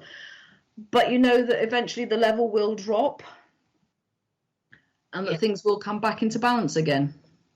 And you're right, and I think I've realised a lot lately, don't feel guilty if you want a couple of quiet days on the couch. Oh yes, definitely. I'm all for quiet days on the couch. I mean, I think I've done that since Christmas Day, really. I mean, isn't that what this week's for? It is, yeah. But any other time, why should you feel guilt because you have a day when you feel like, do you know what, I can't be asked today? Because sometimes you need those days to be, and nobody's going to be, go and have a can't be asked day today, can they? And no. I could never work in a 9 till 5 system, never, because especially this time of year, I have more of those days than not. And, the sunshine comes and it's like, woo, what can I do? I'm motivated. And Well, yeah, sometimes, like I said, even though you're feeling a bit down, you might just think, oh, I will go out for a walk, and that revitalizes you. That, you find different ways of coping with it. But if you don't allow yourself some downtime, how are you going to find those ways to cope? Exactly. I mean, it was funny a couple of weeks ago. I was feeling very low, and of course, I've had a finger injury and stuff, and that's probably not helped because I haven't been able to do much. Anyway, Taryn said to me, what are you going to do tomorrow? What are your plans for tomorrow? And I said, I'm actually going to use a dustpan and brush up that pile of dirt in the corner of the kitchen. And when I did that, I was so pleased. But again, though, it is that whole thing. I find we're so geared through school, through life, through being a white Western society that we're always looking for. We will be happy when. Yeah. I've got the big car, I've got my own house, I'm running my own business, I've got £1 million in the bank or whatever else. And actually, why can't we be happy now? Yeah. Happy with what we have. And if we're having a crappy day and we want to stay on the sofa, be happy that you're allowed to have a crappy day and have the day on the sofa. You know that I do a gratitude diary every day on Facebook, and I started it up again at the start of the second lockdown, just because I felt that I needed something to anchor me. And I think that for me has been my pivotal point, is the fact that it is, and yeah, sometimes it's hard. I wake up in the morning, I take the dog out for a walk, and I love my walks, but I come home to write the diary and I'm thinking, what on earth am I going to put up today? And it kind of just takes me out of myself, just takes me a little bit away from whatever I'm worrying about or whatever I'm concerned about, just to turn around and say, do you know what, I'm glad I woke up today. I'm glad I saw that particular bird, or I saw that particular flower, or I'm breathing. It's just little things. And if you can find little things to be grateful for, it's amazing how many other things kind of have a knock-on effect. Definitely. Gratitude is the essence of everything, I think. It is for me. It works for me. I need to start implying that more, actually. I've got one of these books. I've got loads of these like self-help books over the years, but one of them is a diary, and it says like 3 things to be grateful for today, 3 things I want to achieve today. And it's a good idea, I think, to put your things on paper because it makes them true. If you've written it out, it's there. It's not just in your mind. Oh, yeah. I mean, like I said, I did take a 6-week break from the summer solstice because I thought, well, everybody's outside now, and most people can go out and take their own photos, blah, blah, blah, blah. And I thought, yes, I'm still being grateful. And I suppose to a core I am, but I can also be ungrateful because it was kind of like you said, it kind of, you sort of sit there and think in your mind, but it's gone. But the minute you write it down, it's there, you're accountable. And I feel as well, it's about taking accountability and responsibility for myself. And it's very much about, okay, bad things happen to good people. It's the way of the world, sadly, but it's realizing that it's not going to last forever. And, people say, oh, we're all in the same boat. No, we're in the same storm. Some of us have luxury liners. Some of us have little rubber dinghies with a hole in the bottom. And I think it's about allowing other people to experience what they need to experience and how they need to experience it. And the one thing I am finding hard with Facebook, and I think I kind of did the gratitude diary to counteract that as well, is the whole divide and conquer. Everybody seems to have an opinion about something, and everybody else has got 20 opinions why it shouldn't be that way. And actually, do you know what? We're all entitled to our own opinion. I mean, I love you, and I know that I won't necessarily agree on everything you do, and you will say exactly the same about me, but I still love Shelley because Shelley is who she is. Why can't more people see that? Why can't they see that actually love is what's going to get us through, and it's the unconditional love, which means seeing everything for what it is. Exactly. And it's funny because I know before I started my Reiki with you, I put up all to do with bloody Facebook. Everybody's lives, they do revolve around Facebook. But however, we do kind of need it, I think, at the moment, and the internet to find out what's going on in the world. Oh, yes. I made a comment on somebody's post, and it totally was the wrong comment to put. And I wasn't rude, actually, but I commented on somebody's status who was moaning about the holiday makers. And then I said, oh, these poor people coming out of, hoarded cities for some fresh air. I was being fantastic. And it went to sleep, lights off. And then the next day, how would you feel if your husband's last words were like, and I was like, oh, my God. I really chose the wrong status to comment on. And of course I felt like crap, because there's no way I would want to upset anyone in the world. No. Especially anybody that's grieving. I just wouldn't choose. And I don't like getting into arguments. I've realised the last couple of weeks have been quite quiet. I don't post too much stuff. And then yesterday I was like, because I'm feeling good again, I'm like, do you know what? These people, they can just delete me or move on. But there's so many nasty people out there. And if you've got a different opinion than them, then you're evil. And this is what I find. So when you say like the whole love and conquer and divide stuff, my God, it's massive. I've never seen it so massive. I think as well, it's because, like I said, because we have the internet, because people can hide behind a keyboard, you know, would those people necessarily come up and say it to your face? Absolutely not. No. So, I mean, you know me, I don't put a lot of personal stuff up simply because, A, I have to kind of keep my authenticity in as much as I'm not judgmental. You know, I don't judge people for what they do or don't do. So as a healer, I can't go expressing certain opinions that people would actually stop coming to me, because that's not what I'm here for. No, absolutely. And I think so. I mean, I tend to keep it quite private, but you know, I do admire the fact that you've put out what you believe to be true and what you believe to be right. And at the end of the day, who has the right to question that? Because just because their opinion might be slightly different doesn't mean you're wrong. And I know, knowing the person that you are, if you are wrong and someone can show you that it's wrong, you're the first one to hold your hand up and say, oh my God, I didn't realise, sorry. Yeah. Whereas there are an awful lot of people out there that won't even do that. It's just a case of it's my way or the highway, but it's because they don't have the accountability. My way or the highway. Nothing. I mean, like, lots of people, I won't even get into an argument with them because I just can't be doing the negativity. No. But I will, and I was saying to Charlie tonight about this, I won't be stopped from putting things on my timeline, how I feel. And if you want to delete me.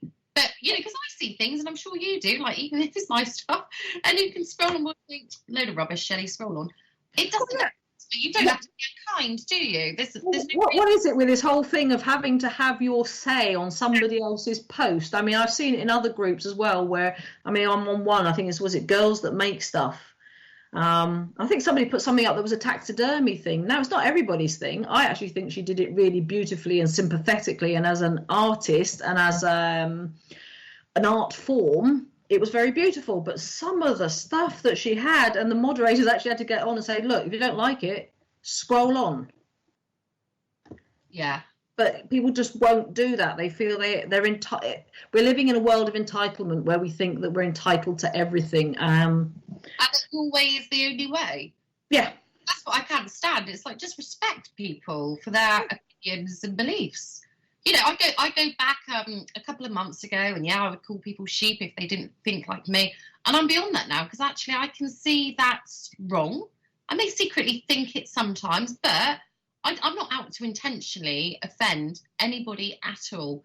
And I think they're living their best life. They're living their life. And I respect that, you know? So respect all around. People just seem to think it is literally their way and no other way. Exactly. Yeah, I don't know. Frustrating, I know. But sorry, we've got 8 minutes left. Can you tell us a bit more like about your shamanic drumming, Helen? Because and the how to phrase it, like you came out to us a couple of years ago, and I'll never forget, you did a shamanic. Oh, the journey work. A journey work. Oh my God! For anybody, I do seriously advise it. Helen basically put us into like a deep meditation, banged a drum, and we met our spirit animal, and it was the most amazing thing ever. And Helen was basically getting us to find who our spirit animal was. And my vision, I was in the woods, and I was a deer, and I was hiding under a rock, and all these other deers appeared, and I went out and joined them, and we just all started running. But I was in the head of that deer of just being that fight or flight mode. And for me, it was a really personal lesson, because I used to have panic attacks. And when you have panic attacks, you're put in that situation. So I feel that journey told me what it was like every time a deer was hunted. you know, and I was making myself feel like that. And I couldn't explain it anymore, but for me, it was truly, it was amazing, and I'll never forget it. But can you tell people like the benefits of why you do, like why you need to find your spirit animal and stuff like that? Yeah, the belief is that you're actually born. I mean, most people believe in what do you call them? Guardian angels, or some other guiding power, or somebody that sits on your shoulder and sort of tells you which way to go. But the native belief, and it's not just Native Americans, there, you know, it is from many different cultures, believe that you have an animal that you are born with. Mine personally is a wolf. She's a she-wolf. Some people have seen her on occasion. But for me, wolf was very much about learning to be myself, learning to be able to stand out from the crowd, but also being part of it, because wolves are very close-knit groups, but they also know their own specific jobs within the group. So that was for me what learning to be with wolf about, and she's very strong. But since doing my shamanic journeying, I've also got a black rattlesnake that I work with, and I'm doing actual deep shamanic healing. But you can have pretty much any animal. I always say when you're doing a journey, don't expect to go in and see a lion, a tiger. You could see an ant, you could see a worm. Every animal on this planet. I mean, you can even have a plant. I've had some people recently who've been doing journeys with me who found trees and plants. And it's about looking at those plants and those trees and those animals and seeing how they live, what they feed on, how their body responses. You were saying about the deer being flight or fight.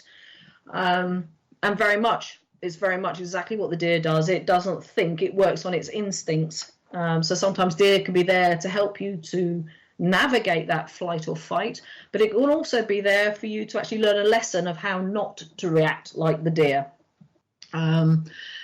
So what we do is I normally get you to hunker down on the floor with a pillow under your head, and preferably a covering over your eye, because it makes the experience more intense. And as Shelley said, it's very much like a meditation, but I take you down to a drum beat. And before we go down, I always like you to, because there's 3 worlds you can journey to in shamanic practice. There's the upper world, where you go to find your higher self, your guardian angels, your aliens, whoever you want to see at that particular higher point. It can also be your higher animals. But most of the time we journey to the lower world to find our spirit animals. And the middle world is where we're living now. So it can be a bit confusing in just a few short minutes, but basically we journey to the lower world. So what we do is we set an intent. So if I was doing it for a group of you, I would stay awake the whole time, simply because I like to make sure that I'm holding space for everybody, that everybody is where they need to be within a journey, because it's a personal journey. All I say is we are journeying to the lower world to meet with our power animals for advice and guidance. And I will repeat that 3 times. Now, most people will also do that if they want to do a journey for themselves. So there's a certain drum beat that takes you down, and you're down for about 15 minutes. Then there's like a break beat. So basically you'll be going down to, say, like something like that. And then I go, and that's your call to come back. And then I'll bring you back really rapidly with a really rapid beat, and you come back out of the meditation. Now, whilst you're under that meditation, I don't tell you what to see, what to feel, or how you're going to see it. For me, because journeying is personal, you will see whatever you need to see. But in order for the power animal to expose itself to you, you should see it at least 3 times. And it could be just something like a paw or an eye or a wing or something, just so that it's 3 times there. I remember one woman came out and said, well, I didn't really see anything. And I said, okay, we'll leave it for a minute. I said, we'll come back to that in a second. So a couple of other people, and she said, oh, she said, I've just remembered I saw so. Is that my imagination? I said, did I put it in your head to start with? She said, no. I said, well, then it must be you. I said, and where does imagination come from? Imagination for me comes from source, because where else is it going to come from? And those animals are specific, and I will always tell people that whatever animal they bring back with them for them to do their own research, whether it's going on Google and seeing 3 or 4 sites and finding out what bits of those meanings mean to you. Because for me, I use Ted Andrews' books quite a lot, although, again, he is only one man, and it is his perspective. Each of us, if I said the colour red, 20 of us would see different colour reds. So it's about finding what feels right for you and what resonates with you. And I find that sometimes with spiritual practice, we're being told far too often that we should see this, this, this, and this. Whereas the shamanic way is very much a case of, what did you see? Can I help you try and sort something out? I can guide you towards it, but at the end of the day, it's what's personal to you. And yes, it can be very profound. I find animals come through when I'm doing Reiki, and sometimes I'll sort of speak to the person at the end and sort of say to them, well, does this animal make sense to you? And it's like, oh my God, yes, I love them. Or it could be something that you totally don't like a worm or a snake or something, but it all has its meaning and its reasons why it's showing itself to you. And it doesn't necessarily have to be your main spirit guide animal. It could be one that comes in to help you at specific areas in your life at a certain time in your life. So that's it in a nutshell, really. In a nutshell. I know it all starts getting good, doesn't it, when it's right at the end? I know, it all runs away, doesn't it? You'll have to come on again, and I'm just like listening to you talk, Helen, and I'm like, I so need to just have a chat with you, because your energy is just, I love it. I love it about you. Like I say, your gratitude. I'm sure you get angry days and dark days like everybody, but you are such a caring soul, and you have truly helped me in the last 6 months. And I want you to know that. I think I sent a message, but no, I would advise anybody out there listening, if you're suffering, just speak to Helen, get in touch with her. I've tagged her on the show page tonight. Send her a message and find out about how you can do some Reiki, or at least even if you don't want to become a Reiki teacher, just not necessarily have healing, but do something like I did, the 21-day healing, because it's magical stuff. And now I'm feeling a bit more upbeat and alive. It's like, oh, I need to do this again. So we need to organise a night, Helen, and have you doing your drumming, and I love it. Awesome. You've reminded me tonight, because actually when you're feeling low, you forget about all of these really great spiritual experiences you've had, actually. We've had thousands of them, I'm sure. But yes, thank you, Helen, so much. Is there anything you'd like to say before we finish off? I'd just like to say thank you very much for the opportunity for coming on and hopefully not boring anybody with talking about things that I love doing. But yeah, I mean, like I said, I'm always happy just to, if anyone's just got any odd questions and you don't necessarily want to have healing or go into that sort of thing. But if you just want to talk about anything, or, you've got a question specifically about something, then I'm always happy to answer. I'm not one of these people that holds my hand out and says, you got to pay me for this, because it's not what I'm about. I'm about helping other people discover themselves. Oh, bless you. Thank you. Thank you so much, Helen, and I will speak to you soon, my darling. You're more than welcome to sing the last song, but it might go against your beliefs, so I'm not going to hold that against you. Well, Happy New Year, everybody, anyway. So, sweetheart, and we'll catch up soon. All right, my darling. Take care. Bye. Bye. Bye. Right. Wow, that's our last show for the year, Charlie. Yeah. Wow. And how long have we been doing this? I don't know, a few months, but it's been good. We are since we've gone into tier 3 today. Free, F-R-E-E. Yeah, absolutely right. We're going to go out with, you can stick your false statistics up your arse. Okay, 1, 2, 3. You can stick your false statistics up your arse. You can stick your false statistics up your arse. You can stick your false statistics. Stick your false statistics. Stick your false statistics. It's quite a tongue blah. Singing we are the 99%. Yeah. Singing we are the 99%. Singing we are the mighty. Together we are mighty. We are the 99%. See you next year, guys. Thanks for listening. On the Shelley Tasker Show.